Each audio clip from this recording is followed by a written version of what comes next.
राम राम साहब, राम राम साहब, एक बार और राम राम साहब। राम राम साहब। बहुत बढ़िया। किसी भी चीज को शुरू करने से पहले उसका नाम लेना चाहिए जिससे सब कुछ शुरू हुआ। तो बोलो देवनारायण भगवान की, वोका जी महाराज की। हमारे बीच आज हमारे प्रिय श्रीमान जावलजी जी, खर्रा जी, मंत्री जी, प्रेम सिंह जी बाजौड़ जी, जिनसे बार बार हमारी चर्चा होती रहती है, कर्नल साहब के साथ कंधे से कंधा आपने मिलाया, फूलचंद जी, शंकर जी, पूरन जी, करण जी, दाताराम जी, सुमित जी, पूरा सम्मानित मंच, और आप जो इतनी देर से यहाँ बैठे हैं। और मैं आपसे माफी चाहता हूँ माताओं और आप सबसे कि हम देर से आए, लेकिन रास्ता इतना था और एक दो जगह तो मैं रुक भी गया। क्यों रुका ये भी मैं आपको बताऊं। जब मैं रास्ते से आ रहा था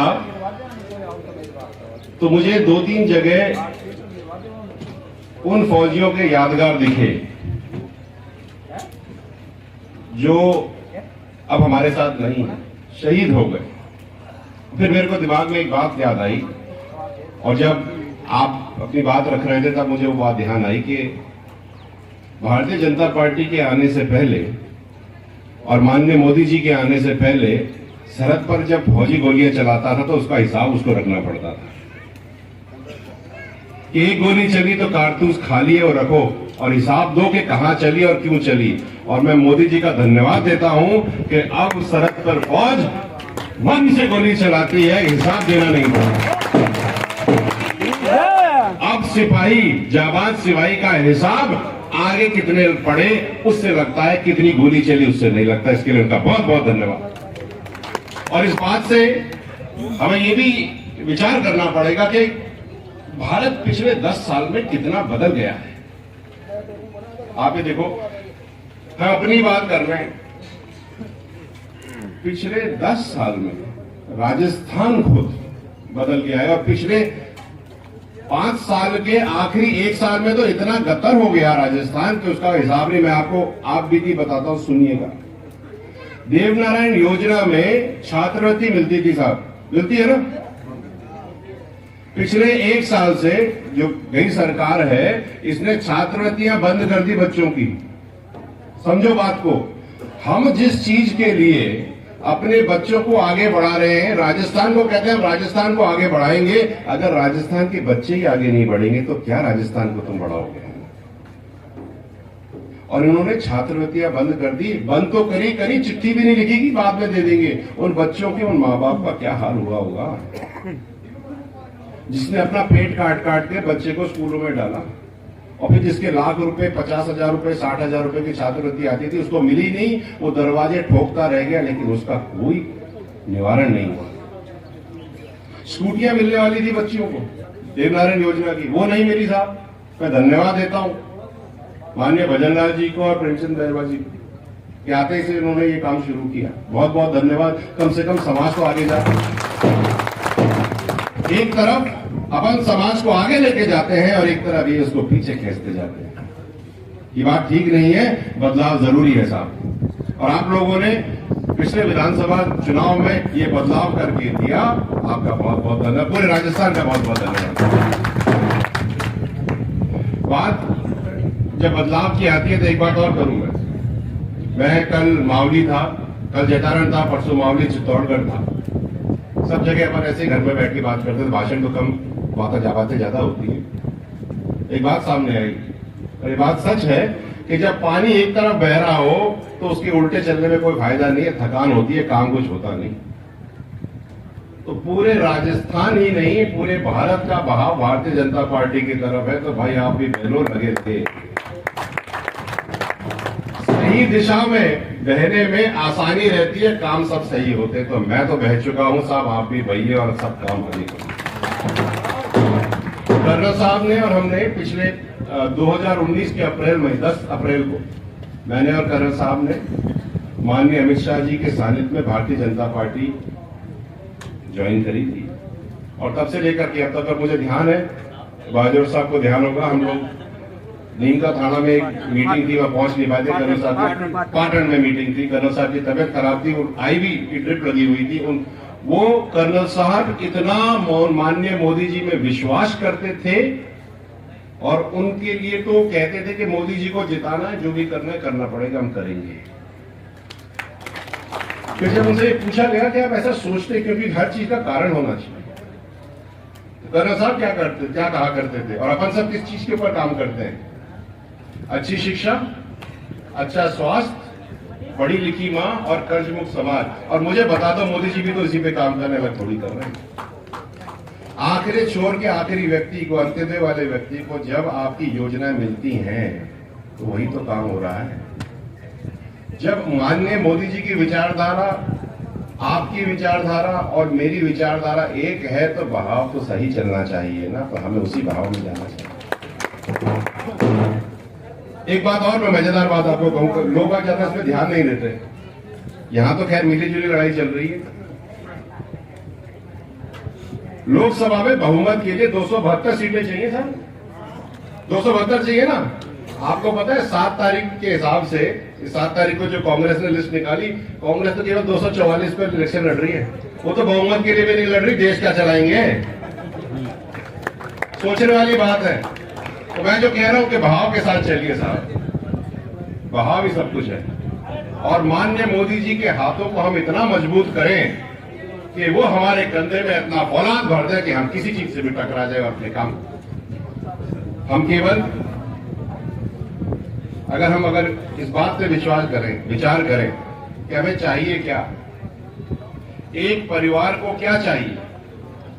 आप 4 गाड़ियां ले आओगे, 20 गाड़ियां ले आओगे, उससे आपका पेट नहीं भरेगा।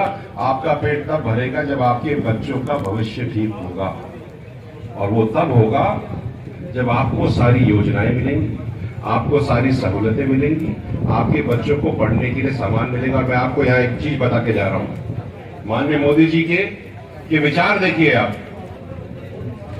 डी नोटिफाइड ट्राइब्स नाम की एक चीज है, और उसके साथ में घुमंतु और अर्धघुमंतु दोनों आते हैं। उसमें गुर्जर भी आते हैं, गडरिये भी आते हैं, लेबारी रायका भी आते हैं। ये अपने आरक्षण से अलग है सर। और माननीय मोदी जी ने हिदायत कमीशन बिठाई थी, उसका रिजल्ट भी आ गया, उन्होंने अपनी रिपोर्ट भी दे दी।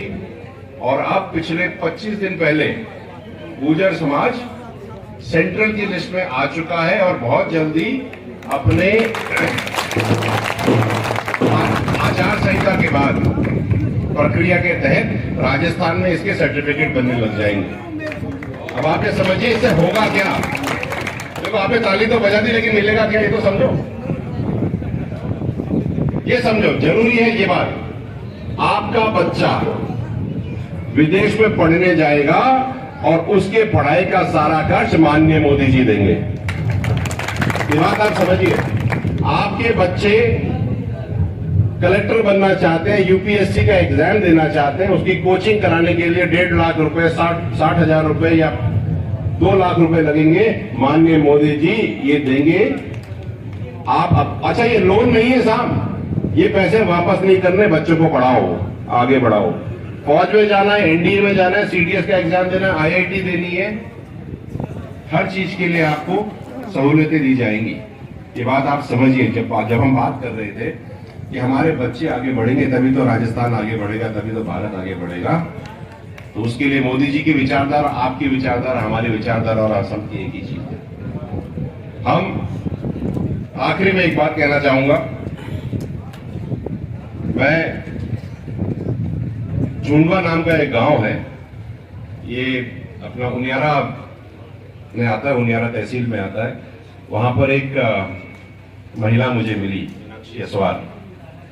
आज से करीब 1 हफ्ते पुरानी बात है। हम जा रहे थे तो मिल गई, पकड़ लिया उसने मुझे। 8वीं पास है वो। 8वीं पास होने के बावजूद अंग्रेजी में मेरे को नंबर लिखाए सारे, और उन्होंने मोदी जी की एक योजना मुझे गिना दी। मुझे इस बात का बहुत हर्ष है, खुशी है कि जो योजनाएं मोदी जी विकसित भारत के द्वारा हर घर घर तक जा रही थी, वो एक भांडों की ढाणी में रहने वाली, कच्चे घर में, मकान में रहने महिलाओं को कंठस्थ हैं। ये आपकी ताकत है, ये आपने करके। और मैं अभी ये बात कर रहा था, मैं तो एक चर्चा चली के देवनारायण का एक स्कूल यहाँ चाहिए। तो भाई अभी आचार संहिता चल रही है, बाद में अपन सब कर लेंगे। बात एक और चली थी, सब चर्चा कर रहे थे पानी की, या पानी की दिक्कतें हैं। तो इन 5 सालों में भाई साहब ने बिल्कुल सही कहा, आने वाले अब से जो शुरू हुई है 5 साल, ये राजस्थान के लिए मील का पत्थर साबित होगा और इस इलाके के लिए तो जरूर होगा, क्योंकि बहुत बदलाव होने वाला है। हम जितनी मेहनत मशक्कत के साथ वो काम कर सके जो हमसे जिस चीज की अपेक्षा है, तो फिर सरकारें वो काम करेंगी जिसकी अपेक्षा हमसे है।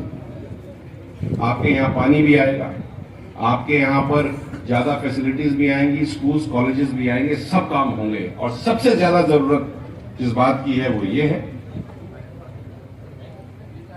कि हम 2047 का जो भारत माननीय मोदी जी ने विचार किया है, सोचा है, उसको हम बनाएंगे। और वो तभी बनेगा जब आपका वोट और पूरे इस क्षेत्र का वोट और पूरे राजस्थान का वोट कमल के बटन पर दबेगा और कमल जी।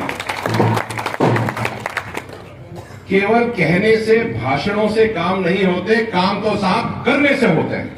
और हम सब मिल करके भारतीय जनता पार्टी राजस्थान में 25 की 25 सीटें और पूरे भारत में 400 पार करके देंगे। इतना मेरा वचन है और मैं जानता हूं आपका भी इतना ही वचन है। तो हाथ खड़ा करके मुझे बताएं, इस बार वंदे मातरम, जय श्री राम। बहुत बहुत धन्यवाद आपको, अग्रिम शुभकामनाएं जीत की साहब। बहुत बहुत धन्यवाद, प्रणाम, नमस्कार।